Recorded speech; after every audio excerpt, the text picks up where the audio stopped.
Hey little girl, where are you going? Okay, she's going to school. I'm going to school.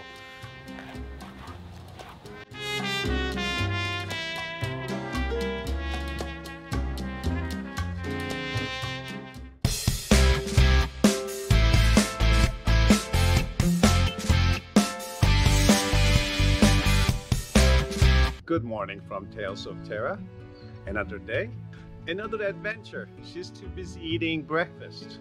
Another adventure. This is our last day at Swat Merals, and they've been a great, gracious host and hostess. We could not thank them enough. There's nothing is missing except the aslan sütü, the lion's milk, on the table. It is that wonderful. Starbucks, I cannot believe you.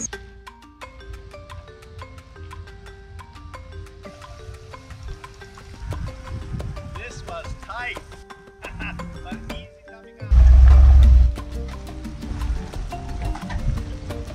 out. We just crossed the bridge to mainland.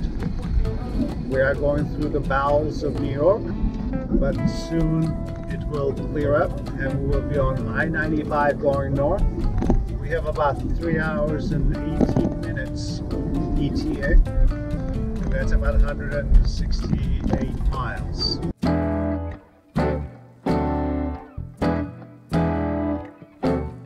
We are at Newport Beach, Rhode Island. We are going to the cliff walk. We will be seeing a lot of the old mansions of the old rich and famous. The breakers, we're gonna go see that one. Along the way, we may be seeing homes of Rockefellers, the DuPonts. Yeah, but who's who of the American industrialists.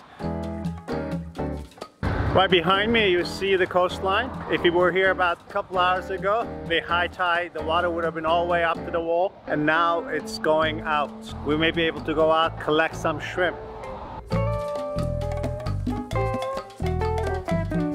The beginning of the cliff walk, the Hurricane Sandy Cliff Walk Repair Project, was initiated in 2013 and 2014. It is dedicated to the vision and support of those committed to the preservation of this historic resource. Since its founding by English settlers in 1639, Newport has bustled with diversity. The policy of liberty of conscience and religion embodied in the Newport Town Statutes of 1641 resulted from the religious beliefs of its founders and their frustration over political intervention in their spiritual life in Boston. Honey, have you seen the color of sea? It's almost red. I wonder if it is algae or if it is the seaweed. This policy was a beacon to settlers with wide-ranging religious beliefs, who first came primarily from other colonies and coexisted in the rapidly growing settlement, unaware that their town's religious diversity was a prototype of America to come. However, a central paradox in Newport and Rhode Island's early history was the combination of a commitment to liberty in the religious realm and a willingness to participate in enslaving other human beings. Many recognize this contradiction from the earliest days. Yep. Deborah and Matthew are new friends from Rhode Island. We met them right here at this coast. She's a lovely hostess, showing his nephew around. Istanbul. That would be fun. That would be really for me. Yeah, Bontown is very near to Georgian border. Nice. That's such a diverse area. Another language than Turkish. Of course. At Sal Regina University, you will experience a transformative, values-based education rooted in the liberal arts tradition. Our 80-acre oceanside campus in Newport, Rhode Island, offers abundant opportunity I will attend the university, but especially this one. to achieve academic excellence and nurture your distinct talents. And the view is to die for. Cliff walk that we were doing. And as the cliff ended and we started a detour and we found the university, but the building is right on the cliffs and I'm sure it has gorgeous views. Sal Regina's story reaches back almost 200 years to an Irish Catholic laywoman, Catherine Macaulay. Can you imagine? This is a university campus. Now, all those buildings are so old. It feels like, you know, I should start going to school again. Hey little girl, where are you going? There.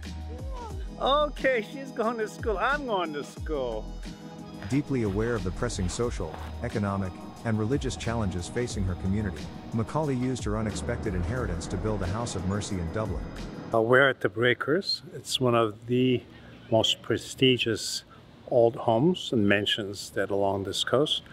Here's a list of the Preservation Society's mansions. Gilded Age mansions are a living reminder of a time long past when America's wealthiest families, like the Astors, Vanderbilts, Carnegies, and Rockefellers, used their sprawling estates to assert status and give everyone a visual representation of their vast family fortune. And nobody did it better than the Vanderbilt family. We're at the Breakers, and today we have plenty of time to do the interior. We had to buy tickets. There is no senior discount, so for those who are seniors, don't get your hopes up. We're all young here. Owing their fortune to Commodore Cornelious Vanderbilt, the 19th century industrialist and railroad magnate. A self-made man, Cornelius Vanderbilt, 1794 to 1877, worked with his father as a boy, operating a boat that ferried cargo between Staten Island to Manhattan. He grew up to earn a fortune operating steamships and then invested his earnings by buying railroads across the United States. He started by acquiring the New York and Harlem Railroad in 1863. Soon enough, he bought so many of them that he's often credited with single-handedly consolidating the railroad industry in the eastern and midwestern United States. The Vanderbilt family legacy extends well beyond that. Cornelius invested millions in building Grand Central Station in New York and famously donated $1 million to Central University, which then became Vanderbilt University, with his descendants following in his steps, both business and philanthropy-wise. Etienne is playing the hostess of the house. She is taking me around, taking pictures, telling me stories, and those stories are just so gossipy. It's always got good stories and gossip is in the kitchen. Oh. So let's go to kitchen. Let's go to the kitchen. Yeah. Okay, let's see. Next one is there. Okay, we're gonna go to the kitchen. The original Breakers property was completed way back in 1878, and at the time, it was the crown jewel of Newport, Rhode Island. Consisting of a Queen Anne-style cottage, the architectural firm Peabody and Stearns designed the initial home for tobacco tycoon Pierre Lorillard IV. Like these small chairs, Deniz Hanım also has that. It was built along the cliff walk on Ochre Point Avenue, set on a sprawling estate with jaw-dropping ocean views. The stunning mansion was purchased by Cornelius Vanderbilt II in the fall of 1885 for a price tag of $400,000, the largest real estate deal ever signed in the area at the time. Vanderbilt rehired Peabody and Stearns to remodel the property, spending roughly $500,000 more on upgrades and renovations. That means the railroad tycoon invested $26 million, by today's money, in his Newport mansion. She wanted to refurbish, but So they ruined it, huh? then your table and Sadly, this investment was soon to go to waste, as the mansion was heavily damaged in an 1892 fire that started in the kitchen. However, Vanderbilt wasn't about to lose the property, and he soon undertook a redevelopment project to rebuild the Breakers from the ashes, in a big, big way. The design team used materials and pieces imported from Italy, France, and Africa, and the intricate details, rare woods, and mosaics were brought here from around the world. The new estate featured 62,482 square feet of living space across 70 rooms on a sprawling 14-acre oceanfront lot. The opulent Gilded Age mansion is divided across 5 floors, and it's easy to lose track of all the rooms in the house. With many of Newport's most sumptuous, palatial mansions open to the public, you may think Newport's golden age is long past. Believe it or not, many of these stately houses are still privately owned, maintained, and lived in. Interestingly, in many cases, the wealthy people who live in private Newport mansions are also the ones who have worked to maintain other estates and open them to public view.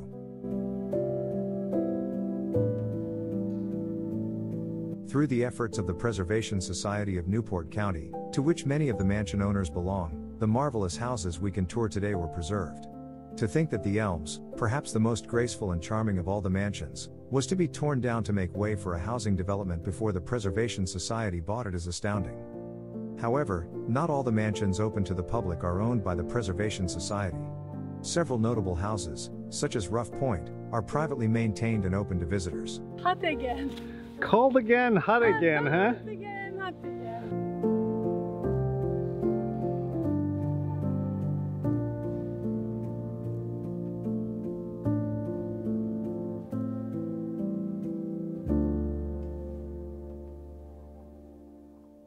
10 miles of commanding coastline meets one winding road on Newport's iconic Ocean Drive. Start your journey off historic Bellevue Avenue and continue for an undeniably tranquil trip with heart-stopping views.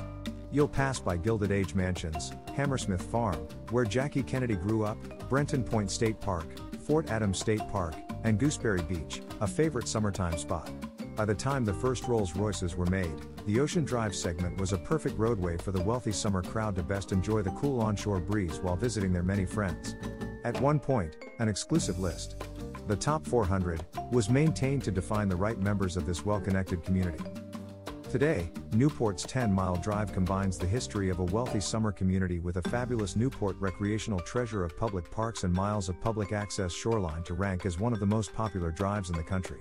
The drive is way more than what you can see in a short and hurried 35-minute car trip over the route. Many homeowners seek a quiet summer and have gone to great lengths to ensure their tranquil settings. Closed gates are very common, and trees are strategically allowed to grow in ways that enhance resident privacy. 10-mile drive basically has 4 legs: Brenton Cove Shore, East Passage of Narragansett Bay, Ocean Drive, and Bellevue Avenue. The best way to do the drive is to start at Thames Street as you are driving on the water side of the road and driving around to end on Bellevue Avenue going north. Situated at the mouth of the Newport Harbor, Fort Adams State Park offers an exceptional panoramic view of Newport Harbor and the East Passage of Narragansett Bay.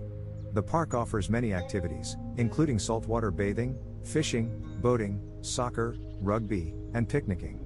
Fort Adams is perhaps best known for its annual summer concerts when the Jazz Festival and the Folk Festival draw thousands to enjoy the music and beautiful surroundings. Oh! Very good.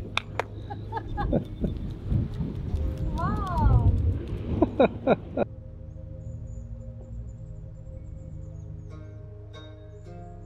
Newport Beach Yacht Club is a member-only establishment. We offer our members and guests a waterfront view with exceptional service and food.